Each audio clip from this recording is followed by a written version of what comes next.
Good morning, first grade friends. So, we are going to read our first book this week. Every week, we're going to start with a book that's going to show you what we're going to focus on for the whole week.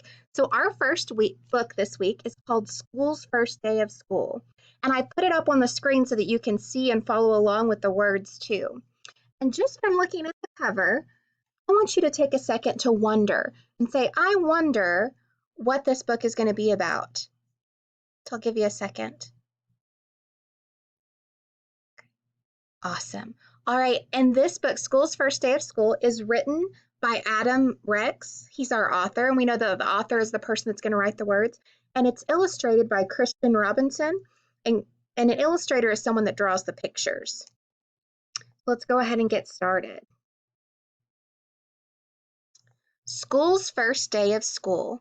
So you could say we have what we call the title page. That summer, they dug up the big field and poured the foundation and set brick on top of brick until they'd built a school. A sign above the door read, Frederick Douglass Elementary. That's a good name for me, thought the school. Now, in this story, it says that the school is the one speaking. So let's think about that. Do we think that that's a real story, or do you think that it might be make-believe? Most days, a man named Janitor came to mop the school and buff his floors and wash his windows. This is nice, the school said to Janitor, just the two of us. And if you notice, we have this word called janitor, and janitor is one of our vocabulary words this week. And a janitor is someone who takes care or cleans a place. Won't be just us for long, said Janitor. Soon the teachers will come and you'll be filled with children. The school creaked. Children? All kinds of children. They'll come to play games and to learn. Oh, said the school. Will you be here? You'll see me after the school day is over, said Janitor. Don't worry, you'll like the children. But the school thought that Janitor was probably wrong about that. Then they came, the children did, and there were more of them than the school could have ever possibly have imagined. They got everywhere. They opened and closed all the doors and lockers and drank water from his fountains and played on his jungle gym. So that's what that is for, thought the school.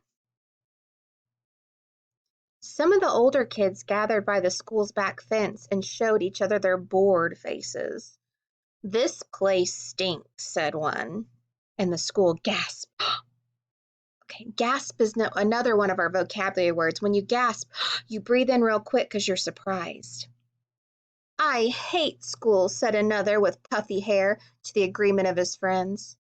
The school sagged a little. One very small girl with freckles didn't want to come inside the school at all. Her mother had to carry her. I must be awful, the school whispered to himself. Later, he squirted the puffy-haired kid in the face, then felt bad about it afterwards. He watched the kindergarten kids sit on one of his rugs. The teacher said, as we go around the circle, please tell us your name. There was an Aiden, and a Max, and a Bella, and another Aiden, and an Emma, and a Caden, and a Chloe. The small girl with freckles was next, but she wouldn't speak. She only stared at her shoes until the teacher moved on. I don't like school, she whispered into her lap. Well, thought the school, maybe it doesn't like you either. The children were in their chairs finally, but just as the school was starting to relax, his fire alarm sounded, and all the children exited and walked to the other side of the field and stared at him. Exited is another one of our vocabulary words for the week. I want you to take a minute and think about, what do you think exited means?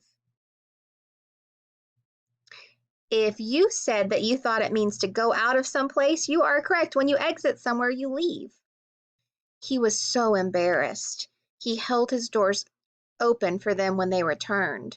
Sorry, he said as the first child entered. Sorry, sorry, sorry. He told them all, even the girl with freckles. At 12 o'clock, the school was filled with food.